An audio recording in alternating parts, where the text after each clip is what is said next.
का नमाज पढ़ना शैतान को नाक रगड़वाना है। हमेशा उसको समझने की कोशिश करें कि खुदावंद मुताल को पसंद है इबादत में सबसे बेहतरीन जो रुकन है वो सजदे का है।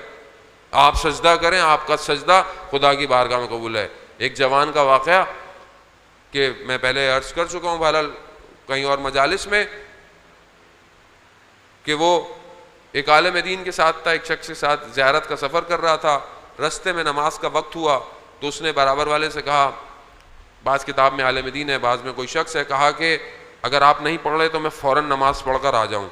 तो उन्होंने उसके हुलियों को देखा तो उसका हुलिया ज़ाहिरन ऐसा नहीं था कि आप बोलेंगे अव्वल टाइम पे नमाज पढ़ेगा, यानी ऐसे कपड़े, लिबास, जीन्स पहनी हुई, बालों में जेल लगी हुई।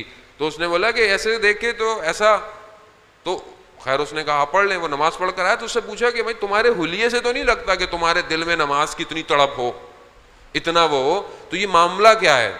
तो उसने बताया कि मैं कुछ अरसे के लिए अपनी डिग्री करने के लिए फ्रांस चला गया और पेरिस में रहता था, लेकिन घर बहुत महंगे थे, रिहाइश बहुत महंगी थी। तो मैंने रिहाइश कुछ फासले पर रखी हुई थी, 1-2 घंटे की फासले पर शहर से बाहर। तो कहता मेरे 2 साल गुजर कर मेरी डिग्री के आखिरी एग्जाम्स थे, तो एक ही बस थी जो सुबह हमारे टाउन से जाती थी। तो मैं उसमें बैठा, बस थोड़ी देर चली और बस खराब हो गई। और बस जब खराब हुई तो मुझे थोड़ी सी बेचैनी हुई, लेकिन वो बस ड्राइवर लगा रहा मगर बस सही नहीं हुई। मैं हाईवे पे आया कि शायद कोई गाड़ी गुजरती हुई मिल जाए, तो मगर कोई गाड़ी भी नहीं आई। जब वक्त गुजर गया और ड्राइवर ने बोला कि मैकेनिक लाना पड़ेगा, गाड़ी सही नहीं होगी, तो कह रहा मेरा इस्तराब बढ़ गया और मुझे हुआ कि मैं इतनी जो मेहनत की थी वो कहीं ज़ाया ना हो जाए।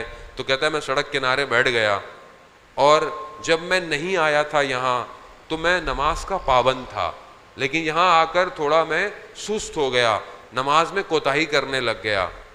उस वक्त मैंने वक्त के इमाम को पुकारा और कहा या इमाम ज़माना मुझे इस मुश्किल से निकाल दीजिए, मैं वादा करता हूँ नमाज आइंदा अव्वल वक्त पढ़ूंगा। कहता है मैंने जैसे ही ये अपने ज़मीर से गुफ्तगू करते हुए अपने मौला से तवस्सुल किया तो मैंने देखा कि अचानक से कोई शख्स आया और उसने ड्राइवर को बोला कि बस स्टार्ट करो। उसने जैसे ही स्टार्ट की बस स्टार्ट हो गई। मैं भागता हुआ पहला शख्स था जो बस में बैठा, लेकिन अभी मैं दरवाजे से अंदर दाखिल हुआ तो वही शख्स घूमता हुआ दरवाजे पर आया और उसने मुझे कहा ये जो तुमने वादा किया है उस पर कायम रहना। कहता है मैं एकदम, मेरा बदन खुश्क हो गया एकदम कि इस शख्स को कैसे पता चला कि मैंने कोई वादा किया है। अभी मैं समझता कि ये शख्स कौन था, देखा तो वो शख्स गायब हो गया। तो कहता है वो दिन है और आज का दिन है जो मैंने अपने इमाम से वादा किया था, मैं उसे पूरा कर रहा हूं।